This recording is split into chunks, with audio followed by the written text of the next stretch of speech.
So, Fitz, what do you think about the baseball postseason so far? Last night's game, American League. What do you think? I'll tell you, I think it's been great for baseball. I think Kansas City, although I don't think anybody that I know could give you the lineup, they've been fun to watch. Mm-hmm. The pitching's been incredible. They catch everything. Mm-hmm. And the Giants, I mean, it's hard to call it a dynasty, but 3 of the last 5 years, they made the World Series. Yeah, right guys, right role players. And again, while everybody's talking about Kansas City's bullpen, sort of look at what the Giants' bullpen has done, which has really sort of been phenomenal. Affelt, who was sort of a washed-up left-hander, hasn't given up a run, and it's really been, phenomenal to see. I mean, the real baseball players, as opposed to some of these teams that have just athletes. Yeah, I'll tell you, I don't see a lot of scoring in this World Series, and if you're going to win the game, I think you got to win it in the first 5 innings. I don't know if there's going to be a lot of closers falling apart at the end. No, not with Kansas City's bullpen with Finnegan and Wade Davis Herrera, and Holland. Yeah. And it's going to be the same with the Giants. You're going to have to hit early. The one thing that the Royals are definitely going to do, though, is they're going to run. They are going to run. They don't produce an awful lot of runs. No. And I think the run is about the only way that they're going to be able to put a 4 or 5 spot on that San Francisco Giant. They're going to put themselves in positions where they can utilize that speed, and I think they got to push the Giant defense and see if they can withstand it. Yeah. What do you think, though? I realize the bullpens, and everybody knows both bullpens are really, really good. But aside from that, what do you think is going to be sort of the key to the Giants winning, and what one of the keys would be to Kansas City winning? Bumgarner winning 2. They win 2. He wins 2. It goes deep in the series. I think they got a real good chance of winning it. Kansas City, they got to catch every single ball that's hit. Because I think the Giants can be explosive. If they get second and third, 1 out, I think they got a chance of putting up a big number in that inning. Yeah. And I think that's what it's going to come down to. I think that's one of the other things that we didn't talk about earlier. Both teams play great defense. They play great D. And, the last night, the play that Crawford made at shortstop, the ball off of Sandoval's glove and got the guy at second, made a big difference in that game. Late in the game, they had him on the ropes a little bit. He makes that play. So I agree with you. I think both teams got to catch the ball. Yeah, I think Kansas City's outfield, they run down everything. Yeah. They run down. And I don't think San Francisco is going to play small ball. I think they're going to look to hit the ball hard, move runners up that way. I don't think you're going to see a lot of small ball from them. No, that's not their style, even though they play in a ballpark that is not a hitter's ball, or is a hitter's ballpark. It's going to be, I think it's going to be a great series. I think the key for Kansas City, as good as the bullpen is, they got to get good starting pitching. If they continue to get the starting pitching like they did in the first 8 games that they won, I don't know that they can get beat. San Francisco in 6. The experience is going to do it. Could even be 5. I could even go 5. I think Kansas City's a team of destiny. Oh, you're killing me. And I think Kansas City's a team of destiny, and I think so long as they pitch, Kansas City in 7, I think it's going all the way. They'll be fun to watch. I couldn't root against either one of them, but they got a little Frisco interest in the backgrounds over the years, so I'm going with Frisco 5 or 6. That's an old-time New York Giants guy, probably. That's exactly right. I am that old. All right, what do you think about some of the stuff that's been going on in the NFL? Yeah. We talked about this before. I kind of coined it as the good, the bad, and the ugly, to paraphrase Clint Eastwood's movie. Our producer will be happy about that.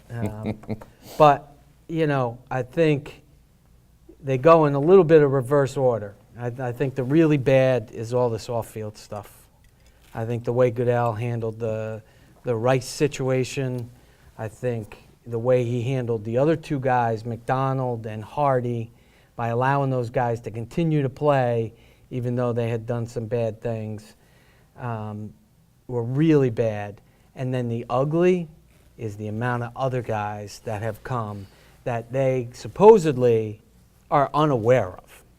I realize the Peterson thing sort of surprised them. And then the good is, I think he's going to get it in the right direction. I do. I think I think they're going to make a commitment to clean this up because there's too much money involved. Just way too much money involved.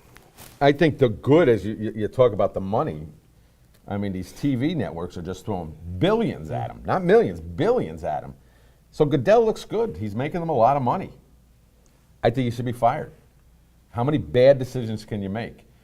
It really shows the just greed, in my opinion, on the owners. Now, I own a small business. There's nothing wrong with the owners wanting to make the money. There's nothing wrong with that. But at the sake of the game itself, I could get rid of him, and I think there's other guys that could go in and do that job. And right now, the public relations, if they have one horror story come up again with a sexual abuse or a wifeful abuse or something of that way, I think it's going to be big trouble. I contend that he should be fired if he had any knowledge at all of that Rice video. Because to me, if you saw that and you gave that guy 2 games, I'll see you later. Which is another thing, again, when you're on the top, he's got people that did see it. We know they saw it. We've got the tape of the guy calling the secretary, having her say it was a horrible thing to look at. Somebody, one of his lieutenants saw it. Bodies haven't flown yet. It's another reason why the guy doesn't run a good ship. Got to go. Just got to go. I can't say that I disagree with you. I'm on the side that I believe that he belongs, and he belongs with a chance to fix it because of what he's done. We don't know all the details of everything that went on. I think so long as he fixes it and gets the reputation of the league back, I think, look, he should keep his job. What about the concussion issues? I mean, this is under his watch, too. They tried to make a deal that wasn't even good for the post players, the guys that built the league, that built the money to this level. These guys were walking around not knowing their names, not knowing their kids' names, basically struggling to hold a job, basically struggling to stay alive. We've seen several suicides over it. And it doesn't seem to bother those 30, 32 men, whatever it is, the ownership. It's terrible. It's a disgrace. Yeah. And that's, again, that comes down from the top. Although I don't even know who the top is. Is the owners the top or is the commissioner the top? They're paying him $1 million a piece, 30+ million. Who's the boss there? Yeah, to a certain degree, he is a little bit of their puppet. But on the concussion thing, all society should be ashamed. I played high school football. I know that's not much, but I'm telling you, Jim, it went on with every coach. And if you went around and asked coaches back whenever, they allowed kids to go on the field and rub some dirt on it, put some tape on it, and you go on back out and play because you're the superstar and I need you to play tonight. And so nobody took the appropriate precautions as it relates to concussions. It's just at the NFL level, it's just the damage is even worse because of the speed and the size of these guys. I don't mean to go back, but you know what? I think I hit the salary wrong. I think that $30 million, that wasn't enough. I'm pretty sure I read recently it's $40 million. So he's got to start making some real good decisions. And another decision that he's making that's bad is the way he's taking care of the press. I think he runs the press. I think he runs ESPN. I think he runs NBC, ABC, the whole thing, Fox. And you know what? Remember Bill Simmons got fined and suspended for 2 weeks with ESPN for calling him a liar on a blog? Come on. Nothing for nothing. Is that even trampling on freedom of speech? I mean, are we really, is he, is one of our compatriots really independent? How powerful is this guy? Right, no. See you later. That guy's not even an NFL analyst. He's an NBA analyst, really, truly, is what he does. Just speaking his piece. Just speaking his piece, called him a liar and said that he saw it, just as you mentioned, that one of his henchmen. He's got a lot of power, obviously. And I'll tell you another part of it, and I think to me, you may disagree with me, but the parity on the field, it's not a good thing. That's just bad football out there. I mean, last night, the Jets and New England played bad football. I mean, the Jets couldn't get it in the end zone. I actually would disagree with you. I think the Jets actually played pretty good for them last night. That's different. But, yeah, I'm not yet – I don't yet have an opinion whether I like parity or not. One of the things that it is completely unpredictable. You had Tampa Bay get blown out by Atlanta at the beginning of the year, like the second week, like 45-15, and then the next week they come back and beat the Steelers. So I'm not sure that that's what fans want. I guess I kind of agree with you from the standpoint, I want my team to be either good or bad. I want to shut it off. Look at Dallas. Tell me if they're good or bad. A couple months ago, they had the worst coach in football. Now he's going to be coach of the year if we stop it next week. After last week. If they beat the Giants, he's coach of the year right now. Yep. Is that good? Yeah. Nobody had them over 8-8. There's not a predictor out there that had them 9-7. It is what the NFL wants. I'm not saying that I disagree with you, but it is what the NFL wants because every week the game has some meaning, right? Because anybody can beat anybody on a given week. So it's no longer you're going to turn the Bills on and, well, I don't need to watch the Bills. They're going to get blown out. They stink, So it is what the NFL wants. Do they want, and my opinion is, bad football. I think that's what you get with parity. You got 30 teams that play average football. I mean, the Seahawks have lost twice already. Who's the best team in football? Yeah, but I think the Seahawks are overrated. I think they have a good defense. I think their quarterback is a game manager. I don't think he's a great quarterback. I understand he can do some things that other quarterbacks can't do with his feet, and he can move. I think he's a game manager. He's not Peyton Manning. So San Diego's the best team in football. I don't know about that, but why? Because they're 5-1. But I mean, they haven't played a great schedule yet, and they play in a weak conference. They're going to get to play Oakland twice, and they almost lost to Oakland last week. Look at weak conferences. You go through the entire NFL, the AFC East. What a horror story. I don't even know if New England's any good, but they're going to be 5-1 when they get done with the conference play, or the division play there. Yeah. Conference, excuse me. Buffalo's not beating them. Yeah. Jets gave them their best effort the other night. Yeah. Yeah. I think this is what the NFL wants. I'm not really sure why they want it, because there is no dominant team.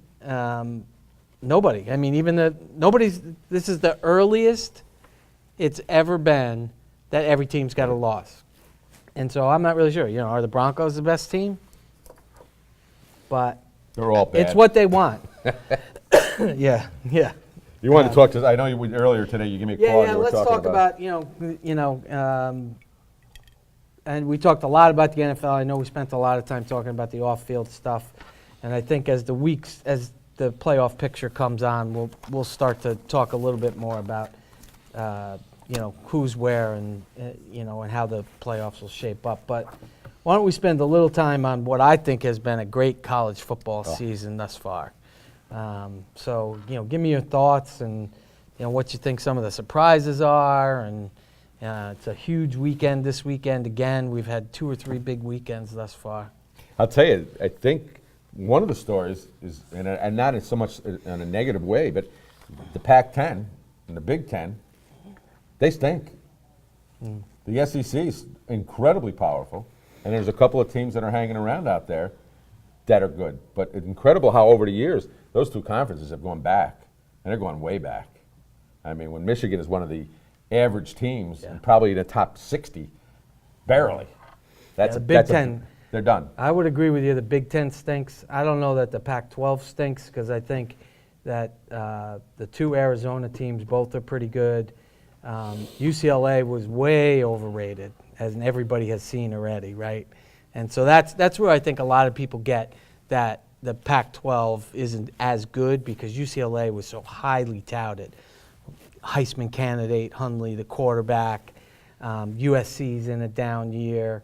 I mean, Oregon's got a loss already. Yep, Oregon's got a loss. And Oregon, if I'm not mistaken, they don't play anybody that's in the top 20 again. No. So they can't move. They've got to have losses to get into that final series. Yeah. I mean, they can't move up. No. They're stuck. No. Unless there's losses above them. Mm-hmm. And I think they're a good team. I do tend to agree. I had them early in the season, preseason, into Final Four. I really had them playing in it. Yeah. I love the offense.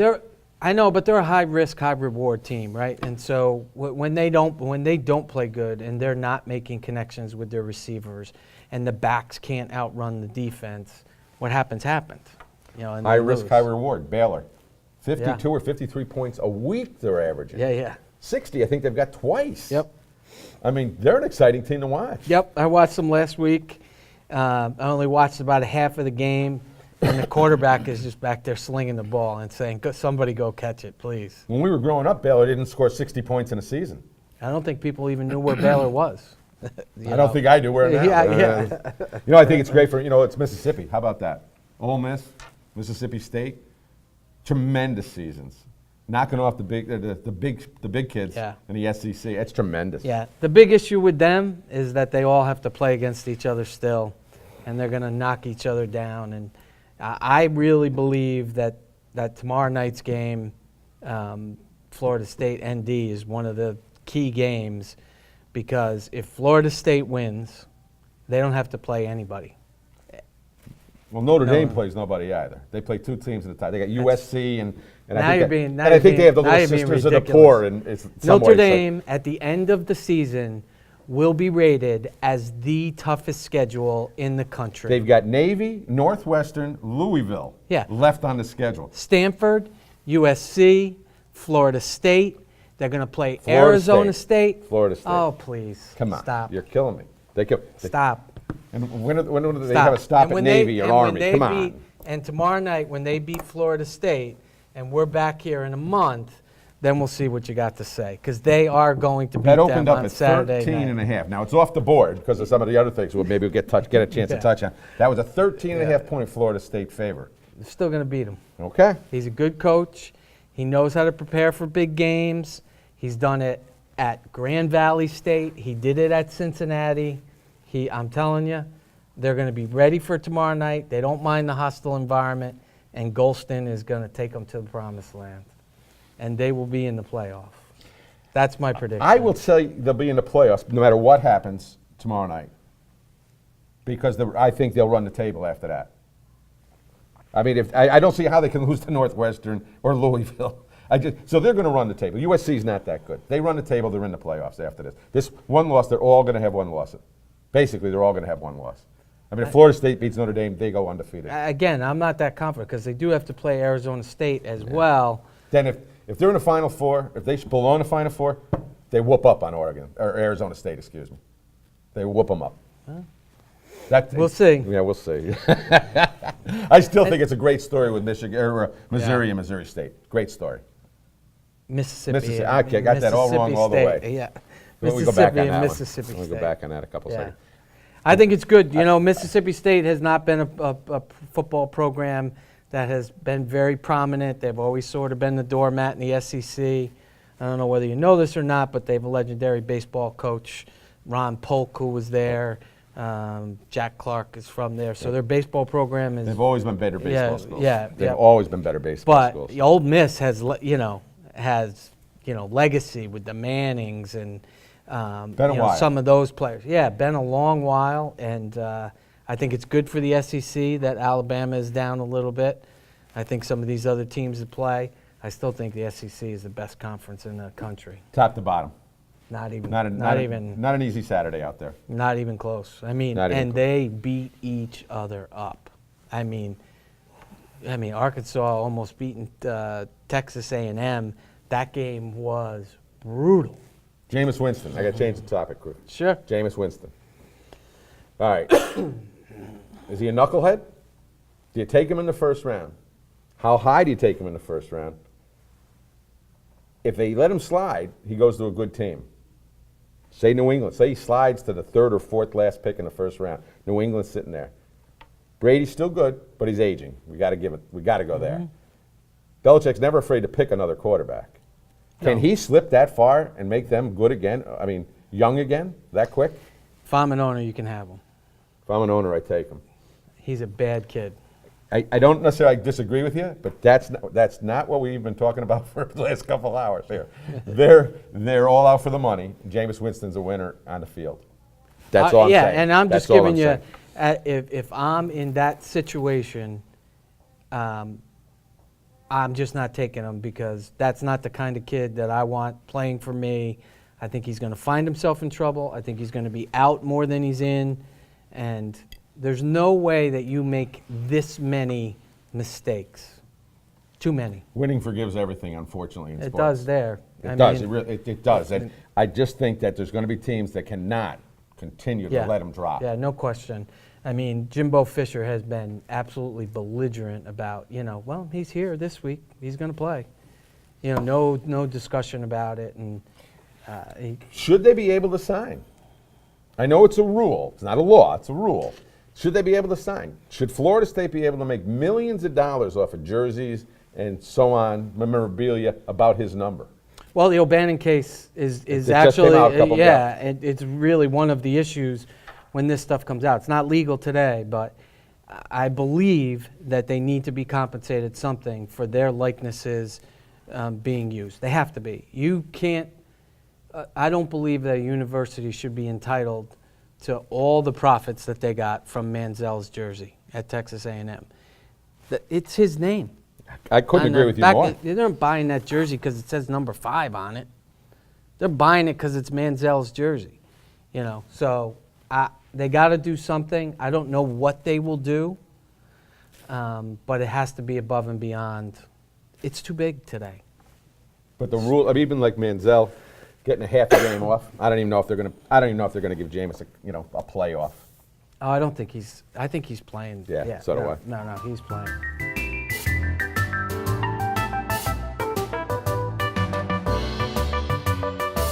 Jimmy, you got any thoughts about some of the high school sports in Section 2? Yeah, a little bit. I was reading today in the TU, big upset. My alma mater, the Blue Bisons, beat Shen in a big soccer game last night.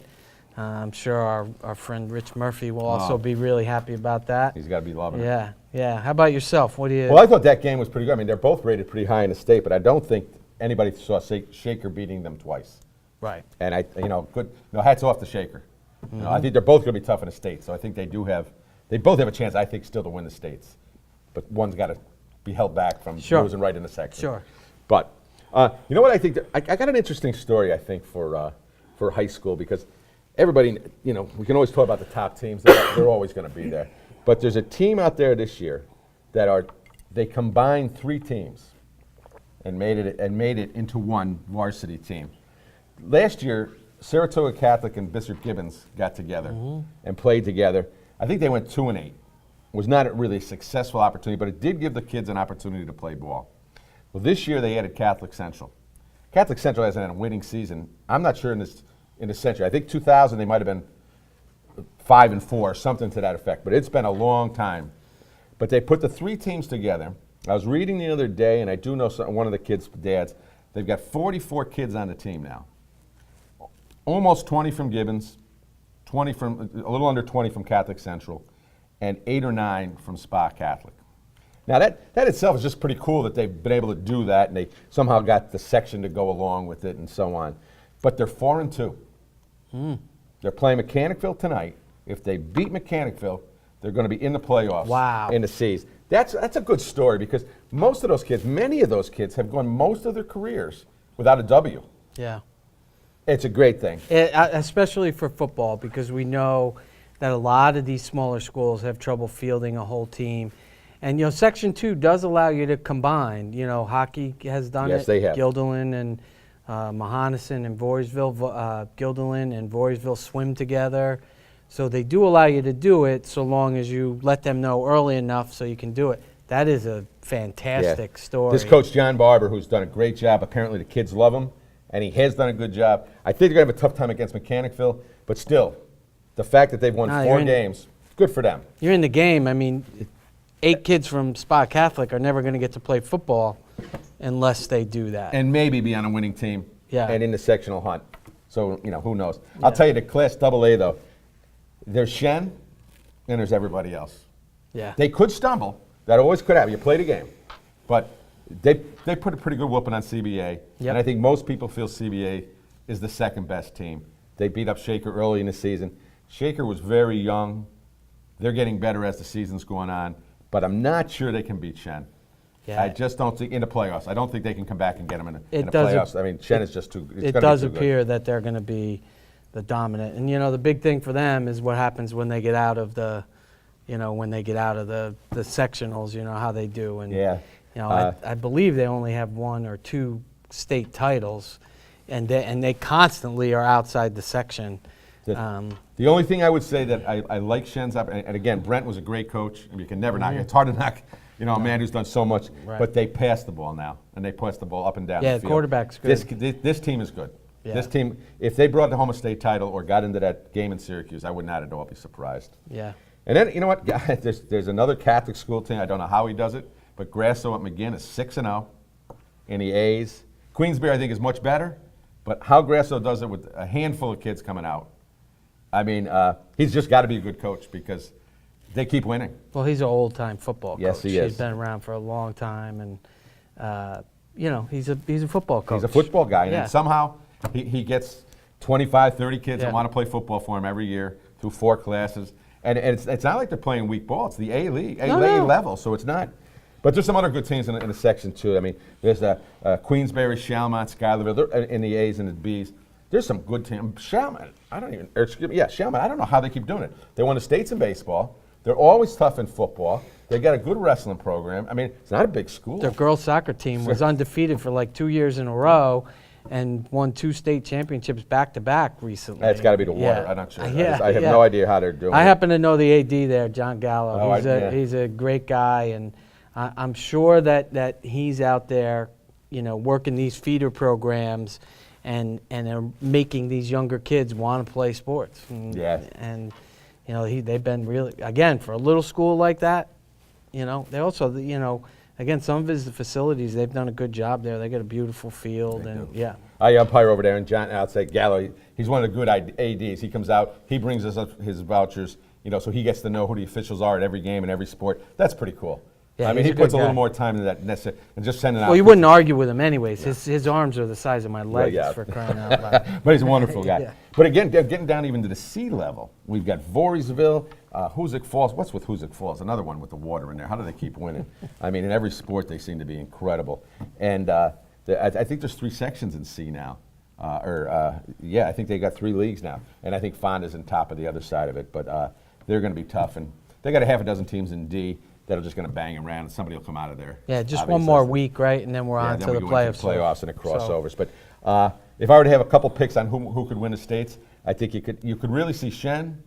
I really think Queensbury could get there, and I hate to go with the chalk, but I think Chalmont could easily do it again or be out there. Yeah, I think they lost last year in the final game, but I do think they're good. The quarterback's good. That's Gallo's kid. The quarterback. Yeah. Show him a little more. Yeah. But from that end, I think that's the football they're having. Section 2 is having a good season. Yeah, that's Section good. 2 is having a good season.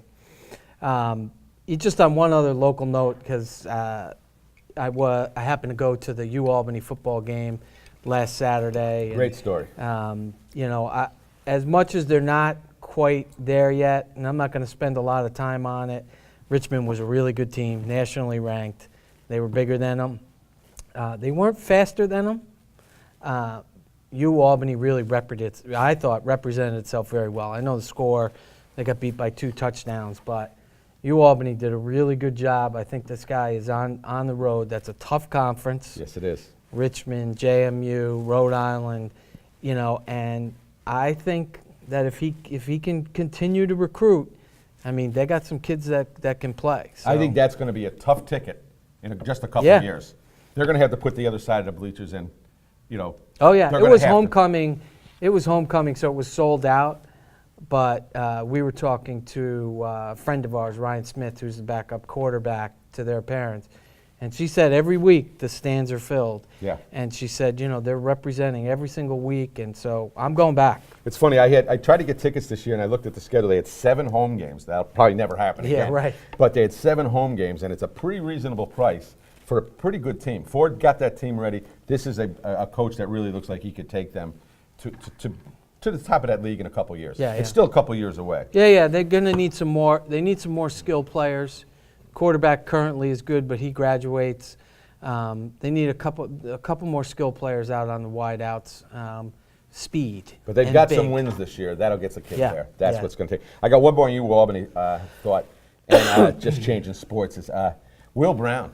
He threw another salvo at Siena yesterday or the day before, offering Herder's kid, Kevin, the junior at Shen, a full scholarship. Oh, did he really? Yes, so I love that. It seems like that little dig Now, I mean, I know the young man a little bit, just a little bit. He's a nice, Sure. very nice young man. Comes from a great family. His brother's a good kid. Yeah, I know the dad, yeah. Yeah, and I think that I wish him best no matter where he goes. But it would be incredible if Will That could would pull be- that off. And Will's done a good job. He got the kid from CBA 2 years ago, the big kid, 6'7".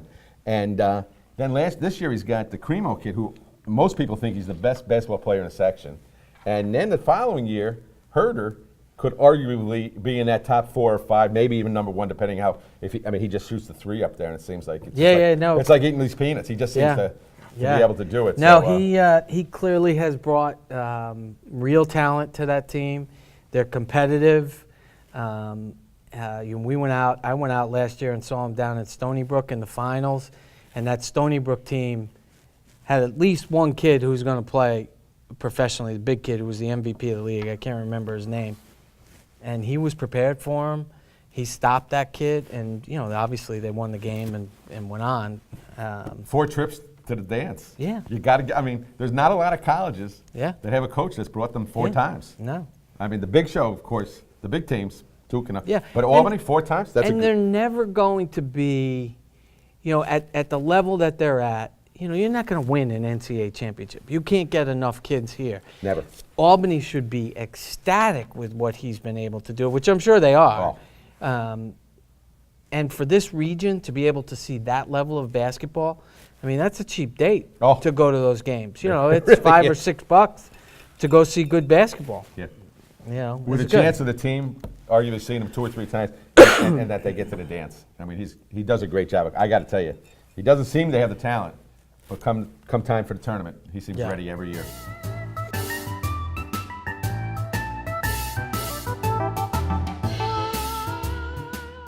So, Fitzy, do you play fantasy football? Or do any of the... I played fantasy football a couple of years, and I played fantasy baseball, which at times was more time consuming than a full-time job. So I got out of baseball, and I also have dropped football, and I don't care for it that much in it, Yeah. Well, I happened to see a show on Homebox, Brian Gumbel, Real Okay. Sports, I didn't see talking it. about the new one-week leagues that they have, DraftKings and FanDuel. Yeah. So, Mike, the question I would pose to you is, so do you think fantasy football is a brilliant marketing ploy or just another reason to some sort of epidemic that's leading to people gambling too much? It's an epidemic that the NFL didn't see coming, in my personal opinion. Mm-hmm. And it's funny, I can go both sides. I think the NFL is happy because they've got people playing fantasy football that have no interest in the past of the sport at all. But they can pick these players and they get to watch. On the other side, it's just gambling. It's just flat gambling. Now, I haven't been on either side, but FanDuel, I've heard enough of their commercials that if you put so much in your account, they'll give you $200. That's just like the first one's free. Yeah. But you're going to pay down the road. Yeah. And they get you hooked. Then they got these guys kind of commercials, I want $260,000 in a week. Yeah. Well, he didn't bet $5, okay? I don't know what he bet. But he didn't bet $5. Yeah. So I think and on top of it, here's where I go to that end. If you ask many fantasy players, what's their favorite team? Expecting to hear maybe the Jets or the Giants or the Pats. You hear, my fantasy team is. Yeah. And I don't see how that's good for the NFL because, like my son, the other day I asked him if he wanted to go to a Jet game, okay? One of his answers was, no, I'd really want to, I can't go there if I'm going to follow my team, and I'll be damned if I'm going to spend $100 on them. But I think that's a little generational because I play both fantasy baseball and fantasy football, and I'd say yes to go to the Jet game, and I don't even like the Jets. I got a ticket for you. I go to the live game any day of the week. Let me just tell you something, just because you brought it up. So I actually do DraftKings. Oh, you do? Okay, so you know more about the... Okay, and they'll give you $100 is a complete ploy. So you put the $100 in, and then you earn rewards points for them to divvy out the bonus. You don't get the Okay. $100 right away. I didn't know that. So Okay. you have to actually play in order to get that earn it. reward. Okay. So that was a little bit of a bait and switch when we went in there. But anyways, on topic, I actually believe that it has been a brilliant marketing play, especially for football, because I think it keeps people interested. I agree with you. Generationally, I think the younger kids don't necessarily have a favorite team, but for at least me, my generation, because I have a fantasy team, I'm watching more football games than I ever did when I didn't have one. But what are you watching? Are you watching DirecTV, the station, the Red Zone, No. or are you sitting down and watching No, Kansas I'm City watched, playing Seattle? on a particular night 2 weeks ago, I was watching the Monday night game. The Bears were playing. I forget who the Bears were playing, but I had the tight end, William Bennett, and I watched the entire game because it was a close game. He was getting a lot of action. I needed those points, and I watched the entire game. And, look, I'm still a football fan, Sure. so I'm watching the game to watch the game. I'll give in on that. I mean, that point is we've got people watching but I'm not sure they're interested in the NFL, or they're clearly not interested in those two teams. You're watching a tight end.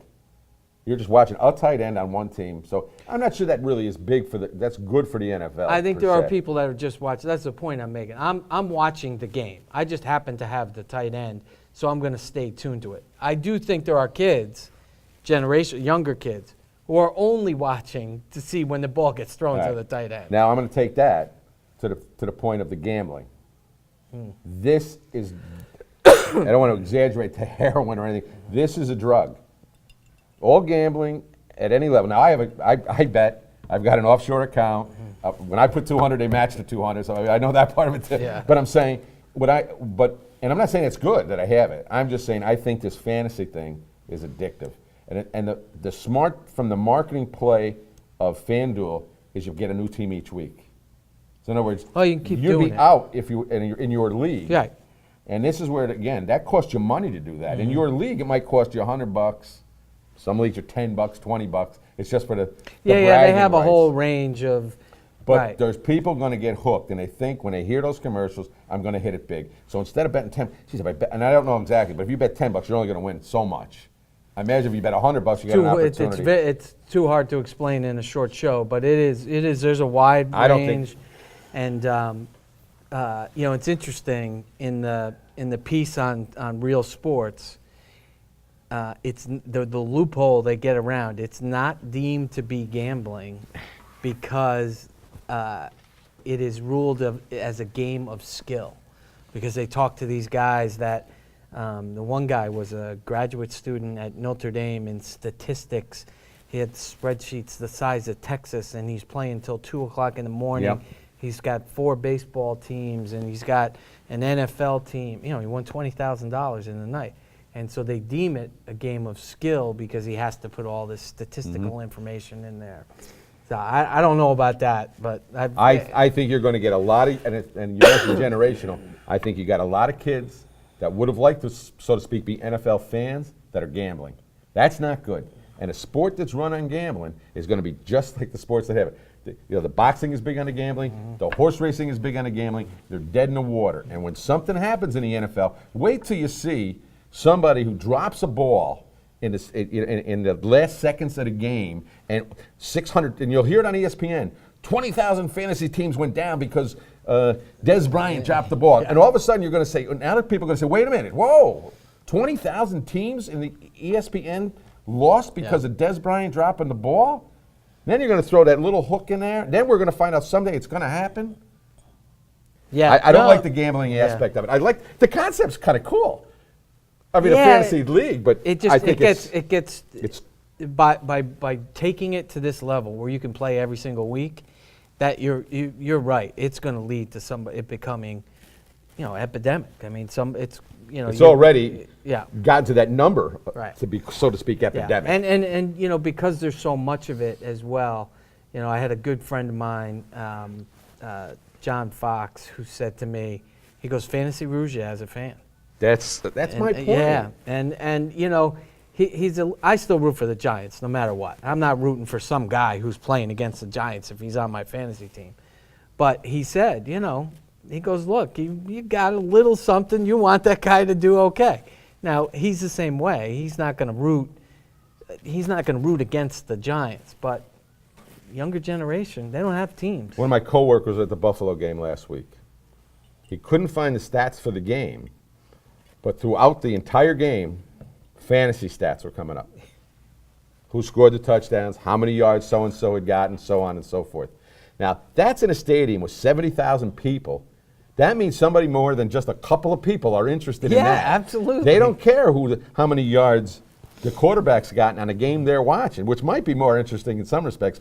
Manuel probably has 12 yards, but but that point, then you find nobody owns anybody on Buffalo. Yeah. I think it's a problem. I mean, and I don't know. I don't know yet that it's a problem, but I think it could become a problem.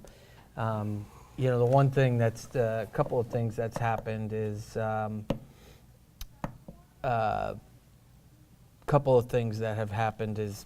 some sports team have signed marketing deals with FanDuel and DraftKings, and that's when it could start to get to be an issue. And the whole sport, unfortunately, in my personal opinion, and I do bet occasionally on a game, it's built on gambling. The whole sport. Football built on gambling. They give you what the weather is. Yeah. They give you who's hurt. Yeah. Wait a minute. They don't do that, so you're just a little more knowledgeable about the game that's going to start in 40 minutes. Yeah, they're telling you because it affects the line. Yeah. Look at the Notre Dame. Go back to college for a second. No, they took it down. They took the game off because the big guys Mm-hmm. in Vegas knew something wasn't right. And if it goes the wrong way, 14 or 11, whatever the point spread was going to be too much, and so we're going to take it down. I think that the teams themselves, though, in the leagues, as much as it's predicated on that, I think that's outside. I think the leagues do a good job of insulating themselves a little bit. I'm not sure that they don't, but that's all you hear. Like with the Jet game against Denver, the game was when Geno Smith threw the interception at the end of the game and Denver covers with the pick. Oh yeah, you hear about that's all you hear about the gambling. You don't hear about. Well, Mayweather, that was the big thing, right? Mayweather won $600,000 on it. So the gambling is a big part. Yeah.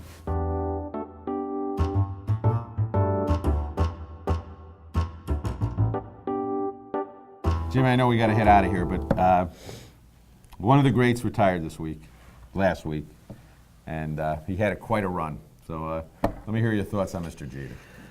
Well, I think we sort of had a side conversation last week about this, just in terms of how I felt about sort of all the negativity that these reporters want to bring up as, one of the great players of all time winds his career down. Olbermann making a bunch of comments about how, look, I think every Yankee fan knows that he's not in the top 5 Yankees because those are some of the greatest players of all time. But I don't need Olbermann to be making a big deal about it like he was really no good is the way that he started it. And then I got guys like Kirchin and these other guys on ESPN who want to give us statistics about he didn't have enough range and he hit too many ground balls. Look, the guy is one of the greatest players of all time. He is one of the best human beings of all time in terms of off-field. The guy was never in trouble. And, look, I didn't personally get led by him, but I think every guy that ever played with him will tell you that he is one of the great leaders of all time on the baseball field. And I just get tired of it with these people who want to be negative about it. Look, say goodbye to the guy, give him his due, right? He's a great player. Guy's got 5 rings, 5 Gold Gloves. He's going to be a lifetime 300 hitter. Yes, he's not Babe Ruth. I know that. He didn't hit home runs. I know he didn't win an MVP because he was a singles hitter. I know all of that, okay? But he was still a great player. And please, everybody should say thank you to him for the way he carried himself and the way that he played the game, how hard he played the game. And, enough said about that. And so, maybe that's what we should do. As we leave tonight, maybe we should have a cigar, tip our caps to Jeter, and say goodnight to our first show. And Mr. Jeter, thanks for the memories.